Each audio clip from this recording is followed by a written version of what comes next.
না, ডায়েট আমার দ্বারাই আর সম্ভব না। সকাল সকাল বাসায় এত মজার খাবার থাকলে ডায়েটটা আমি করব কিভাবে? আজকে আবারও মাটির চুলায় রান্না করব। তো এখন চলে আসলাম রান্না বান্না করতে। আসসালামু আলাইকুম। নতুন একটা দিনে নতুন একটা ব্লগ নিয়ে আবারও হাজির হয়ে গেলাম তোমাদের সামনে। তোমরা সবাই কেমন আছো? আলহামদুলিল্লাহ, আমিও তো অনেক বেশি ভালো আছি। তো সকালে ঘুম থেকে উঠেই বিছনা খেতা গুছিয়ে ঘর বাড়ি ঝাড়ু দিলাম। এখন নিজে একটু ফ্রেশ হব।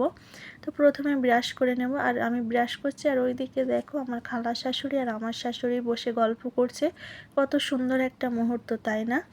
একটা বোন থাকাও কিন্তু অনেক ভাগ্যের ব্যাপার। বোনের সাথেও কিন্তু অনেক মনের কথা শেয়ার করা যায়। বোনও কিন্তু মায়ের মতোই, বোনও আর একটা মা। তো আম্মু আর খালা দুই বোন পাশাপাশি যেহেতু থাকে, সবসময় দেখা হয়, অনেক গল্প হয় তাদের ভিতরে। অনেকেই তো আসে বনে বনে দেখা হয় না, কয়েক মাস পর কয়েক বছর পরেও দেখা হয়। ওই যে একটা কথা আছে না, গাঙ্গে গাঙ্গে দেখা হয় কিন্তু বনে বনে দেখা হয় না, কথাটা কিন্তু আসলেই ঠিক কথা। তারপরে তো আমি এখানে কাজ করলাম, আম্মুদের গল্প শুনলাম আর পানির বোতলগুলো ভরে নিলাম। তারপরে এই তো সকালের খাবার খাওয়া, ফ্রাইড রাইস। ফ্রাইড রাইসের থেকে কোনো অংশে এটা কম না।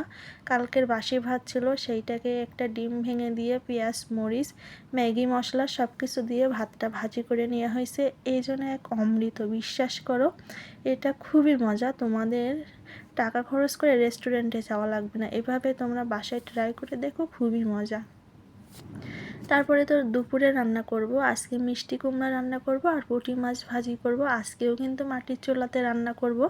আর মাটির চুলাতে রান্না করতে বেশ ভালো লাগছে, কিন্তু কিন্তু একটু কষ্ট হচ্ছে কখন যেন, ওই যে হাতে কালি লেগে থাকছে, কালিটা তুলতে গিয়ে মানে অভ্যাস না তো।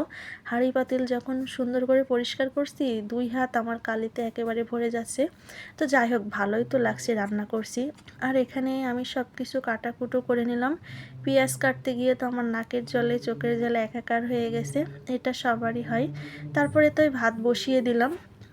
এখন ভাতটা হয়ে যাওয়ার পরে তরকারি রান্না করবো। আর ভাতটা হইতে বেশিক্ষণও টাইম লাগবে না, কারণ আমি আগের থেকে পানিটা গরম করে নিয়েছিলাম। আর পানিটা আগের থেকে গরম করে রাখলে ভাত হইতে বেশিক্ষণ টাইম লাগে না। আর আমার মাটির চুলার রান্না বান্না তোমাদের কাছে দেখতে কেমন লাগছে অবশ্যই কমেন্ট করে জানিও, কিন্তু ভালো লাগলে লাইক কমেন্ট করো আর আমার পেজটা ফলো দিয়ে আমার পাশে থেকো। সবাই একটু কষ্ট করে লাইক দিয়ে, আর অবশ্যই অবশ্যই জানিও কমেন্ট করে কেমন লাগছে তোমাদের কাছে ভিডিওগুলো দেখতে। তো এখানে তো আমার ভাত রান্না শেষ। ভাতটা আমি ওই যে ফ্যানটা ঝরিয়ে নেব, তার জন্য উপর দিয়ে রেখেছি। এখন মাছটা ভাজি করব।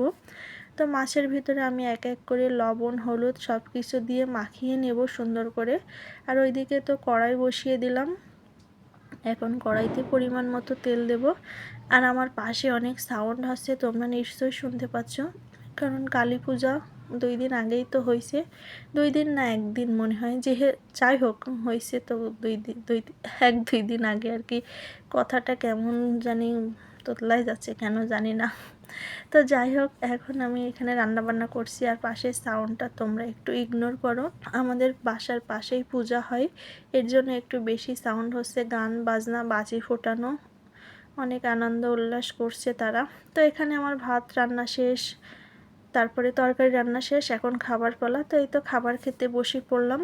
পুঁটি মাছ ভাজি, শসা আর ভাত, অনেক মজার একটা খাবার। তো খাবার খেতে খেতেই তোমাদের কাছ থেকে বিদায় নিই। আর ভিডিওটা কেমন হলো অবশ্যই জানিও।